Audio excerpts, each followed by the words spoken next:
Мы привыкли слышать, что технический прогресс неотделим от современной капиталистической экономики, и что от внедрения инноваций и новой техники мы становимся богаче и счастливее. Мол, 100 лет назад не было смартфонов и компьютеров, дешевой одежды и еды, а сейчас же все это в изобилии.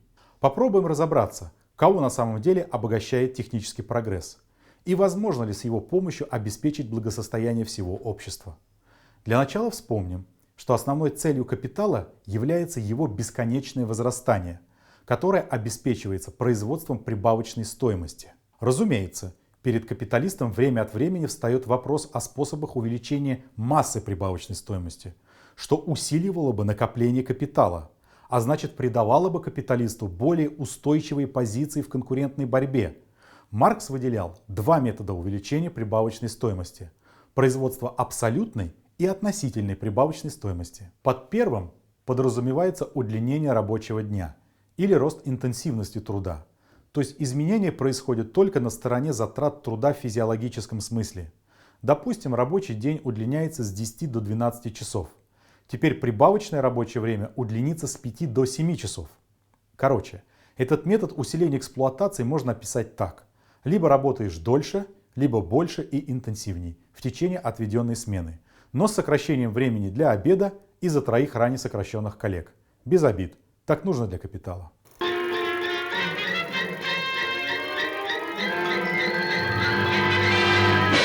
Мы уже привыкли, что рабочий день сегодня во многих странах ограничен 8 часами. Но так было не всегда.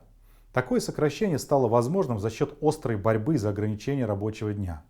Показателен пример Англии XIX века, когда рабочие постепенно отстаивали свои права, в том числе по ограничению рабочего времени.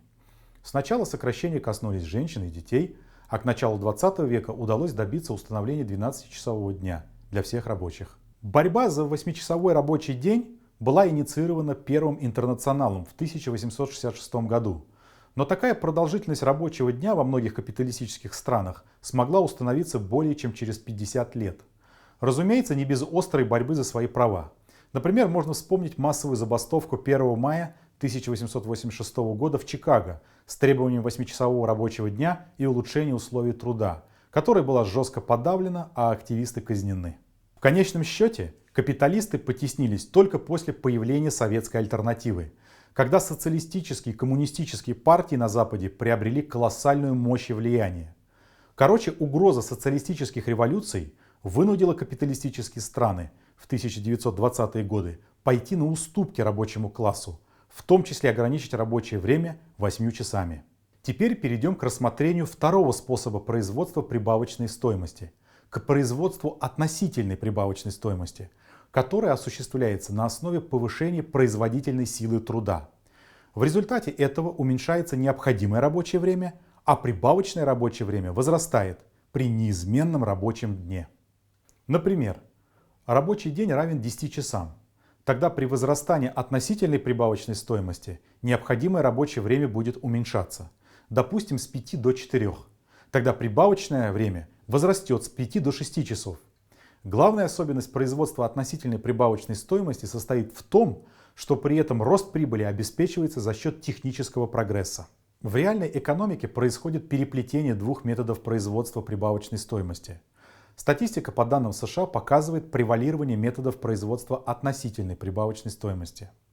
За рассматриваемый период часовая выработка в обрабатывающей промышленности более чем удвоилась, а продолжительность рабочей недели увеличилась незначительно. Итак, два метода производства прибавочной стоимости позволяют выделить два типа капитализма на базе технического прогресса и без технического прогресса. Казалось бы, прогресс есть неотъемлемая составляющая современного капитализма. Мол, совершенствуй производственный процесс, снижай издержки и получай себе сверхприбыль.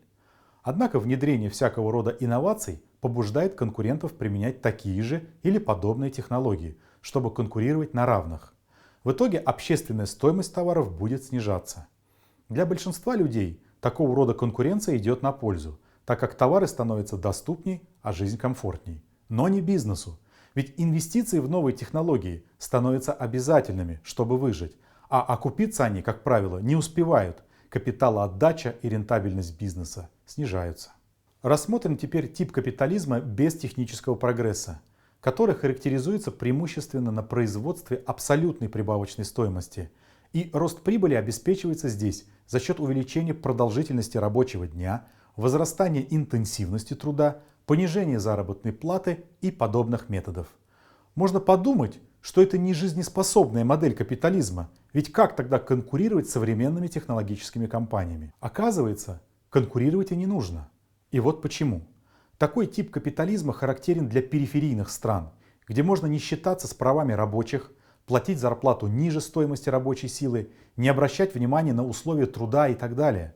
Капитал из развитых стран, или как их еще называют стран центра, также не прочь прибегать к эксплуатации рабочей силы с помощью производства абсолютной прибавочной стоимости. Например, привлечением на работу мигрантов, в том числе нелегально прибывших в страну.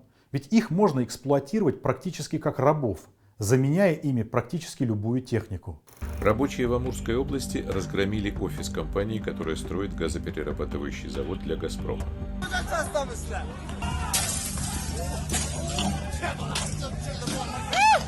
В пресс-службе завода заявили, что бунт произошел из-за претензий сотрудников к компании.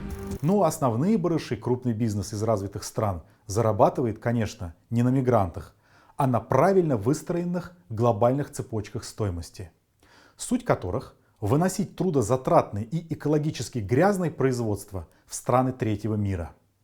Подобные тенденции особенно возросли после распада СССР, что подтверждается резким ростом потока прямых инвестиций в страны периферии.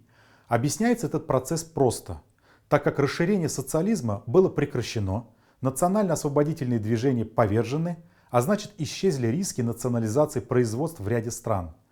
А капиталу, как известно, хочется спокойствия. Далее произошло шоковое расширение рабочей силы, более чем на 1,5 миллиарда человек, которые были готовы работать за сущие копейки по сравнению со своими коллегами из развитых стран.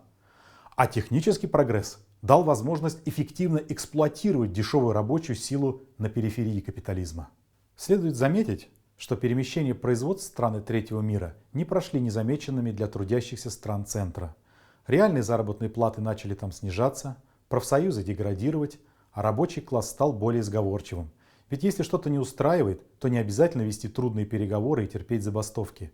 Достаточно найти страну, готовую принять это производство с более покладистыми рабочими. А в странах периферии с рабочей силой можно совсем не церемониться.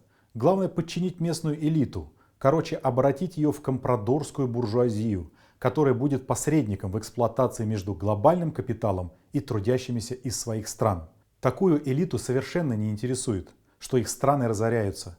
Ради жажды наживы они готовы идти не только на удлинение рабочего дня трудящихся, сокращение заработной платы и ухудшение условий труда, но и на экономию на основном капитале, выраженную в убогих инвестициях и расхищении амортизационных фондов. А потом советские галоши, построенные десятки лет назад, перерабатывают свой ресурс в несколько раз. Разумеется, это приводит к авариям и катастрофам. Например, экологическая катастрофа, случившаяся в Норильске с разливом топлива, не выглядит случайной. Ведь зачем вкладываться в основные средства? Главное сорвать куш здесь и сейчас. Техногенные аварии и катастрофы на фабриках и заводах, в шахтах и нефтяных промыслах могут быть объяснены очень просто, что прибыль из периферийных стран выколачивается жестким и бесчеловечным образом, и нет необходимости считаться с человеческими жертвами и экологией.